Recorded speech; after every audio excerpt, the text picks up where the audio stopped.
Hello, my name is Julio Berroa. I am a 3D digital artist, photographer, and composer, beat maker. I graduated in the fall of 2020 with a BFA in digital media curriculum. And I like to say that I have a minor in photography since I took every class in the curriculum. And today we're at the Chasen Family Gallery.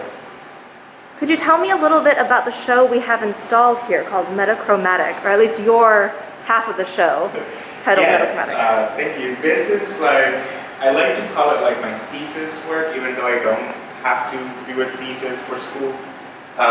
It felt like it was a thesis work. I engaged in about maybe roughly 4 or 5 months of research, visual research mainly, to kind of inform what I wanted to create. And this is technically the first process of the series, which is like making the compositions and making the pieces before they go into color. So think of them like a painting that has the base colors when you are doing the color study and things like that, which is essentially what I was doing. And what we have right now here is technically part 1 or phase 1 of the work, like I like to call it, and they have their own name under the metachromatic umbrella called mono-metachrome. So do you start entirely digitally? Like, is all of the thought process, the ideas, the sketching, everything's in digital first? Mostly, yes. There are very few of these pieces that did start as a sketch. For example, like this one over here, I did do a sketch of it on paper before I went on to digital, and it was a very interesting process because I did it because I wasn't home and I wasn't near my computer, and I didn't want to lose the idea of the composition because I thought it was a really, really good composition. So I knew I had my field notes with me, so I just drew in a little bit of my field notes. So that's one aspect of how I come up with my ideas, but otherwise it would be just from total imagination that I just do while I'm in front of my computer. And I had a chance to read both your description of metachromatic as well as your manifesto. Yes. And so it seems that text is a very important component of your work. Could you talk a little bit more about that?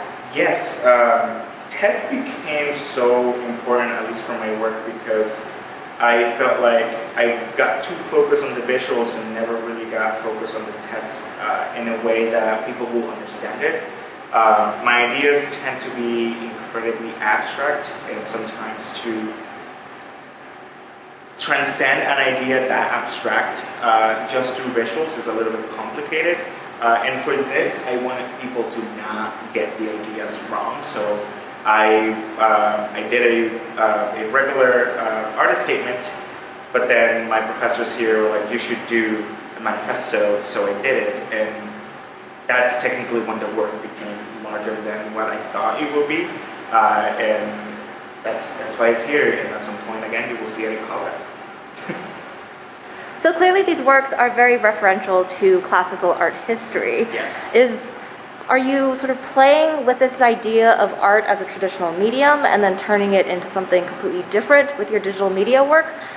I am doing so many different things with the classical sculptures and classical depictions of works that I use in the work. One of the reasons why I use it so much is because growing up, there used to be like fake statues in gardens. One of my aunt's gardens, she had Venus de Milo in her garden, just like with water around and plants, and it's just like, oh, this is so cool that it's just like this thing here. And at the time, as a kid, I didn't really know what they were until I came to art school. So it was just always so intriguing to me to see the statues completely outside of their context in a garden. So I thought it would be interesting to see how I could use them in a digital space with so much chaos around it, technically, to give it technically a new meaning, a new transcendence, because these statues are so old. They go back in so many years of art history that we see them today in a cyberspace and we immediately recognize them, but also they are very much synonym with the cyber culture called cyberpunk or vaporwave. If you don't know what vaporwave is, think of like 80s mall aesthetics with classical sculpture and then internet culture mixed in together. So yeah. Does that also play into the title of the works then, metachromatic? Yes, metachromatic. So if you look up metachromatic, it will come up that it is a type of cancer. And I want to say that that is not my intent. That was not my intention. I actually did not know that metachromatic was a type of cancer when I made up the work, because I intentionally kind of did made up the work because there's two terms mixed together. So meta means technically of something that's referencing itself, or something that is living within a larger reference. And then chromatic just means anything within the wavelength of colors. So this is monochromatic right now, so technically this is a sense of metachromatic. But then the color pieces are also hyper colorful, so that's also a sense of metachromatic. And then this show is available to view for anybody who's able to come to Rick's campus, stop by Alex and Ani Hall, pass our student ambassadors for your health checkup first. Yes, but this is in the Chazen Family Gallery in Alex and Ani Hall. For those viewers who aren't able to come see this in person, what do you want them to take away from this virtual tour?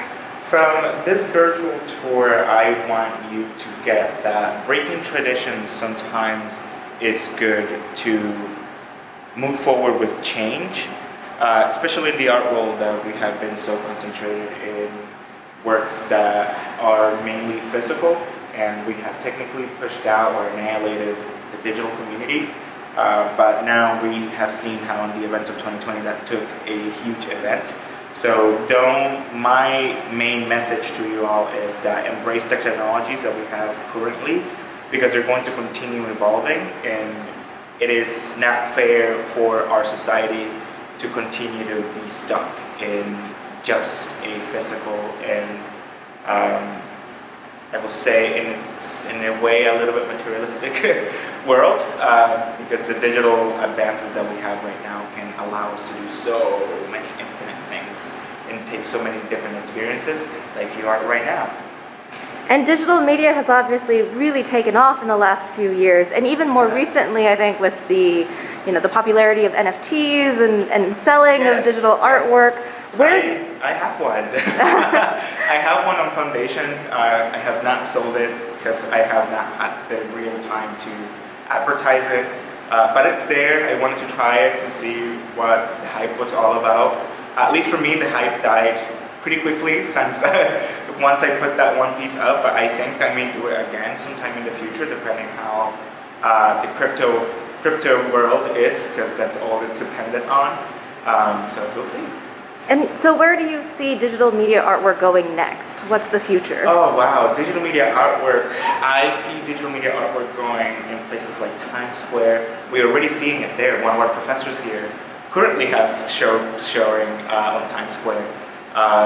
And yeah, large screens in general, projections, and even museums are probably going to start taking some of those ideas of like the ideas of holograms and the ideas of virtual reality and VR to incorporate so much more activities for their viewers and their customers. So I think the digital media world is just going to be leading us from now on. And just accept the lead. Don't get defensive. All right. Well, thank you so much for your time, Julio. Thank you. Have a good one, everybody.